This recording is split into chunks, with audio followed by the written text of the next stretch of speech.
दोस्तों, एक ये कथा है कैसे भक्त और भगवान की, जिस भक्त को बचाने के लिए स्वयं भगवान ने जहर ग्रहण कर लिया और अपने भक्त को प्रसाद ग्रहण करवाया।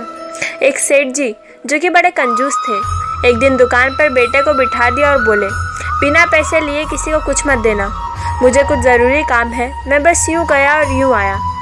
अकस्मात सेठ जी के जाने के पश्चात दुकान पर एक संत आए जो अलग अलग जगह से एक एक समय की भोजन सामग्री लेते थे। लड़के ने कहा, बेटा ज़रा नमक दे दो। लड़के ने संत को डिब्बा खोलकर एक चम्मच नमक दे दिया। सेठ जी आए तो देखा कि एक डिब्बा खुला पड़ा है। सेठ जी ने कहा, क्या बेचा? बेटा बोला, वो तालाब के पास संत रहते हैं, उनको एक चम्मच नमक दिया था।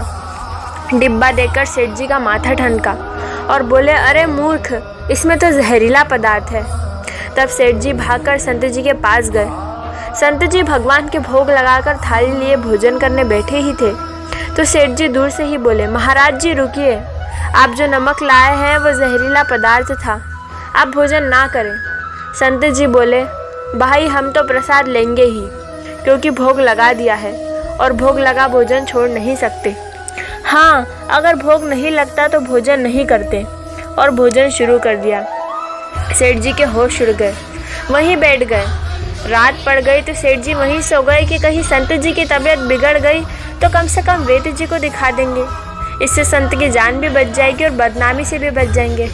यही सोचते सोचते उन्हें नींद आ गई।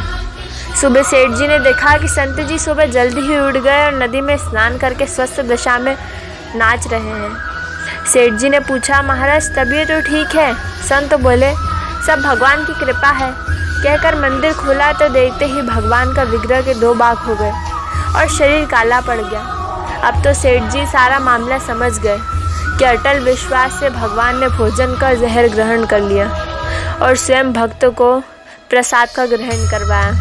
सेठ जी ने आज घर आकर बेटे को दुकान संभालने को दी और स्वयं भक्ति करने संत की शरण में चले गए। शिक्षा, भगवान को निवेदन करके भोग लगा करने से भोजन करे, भोजन अमृत बन जाता है।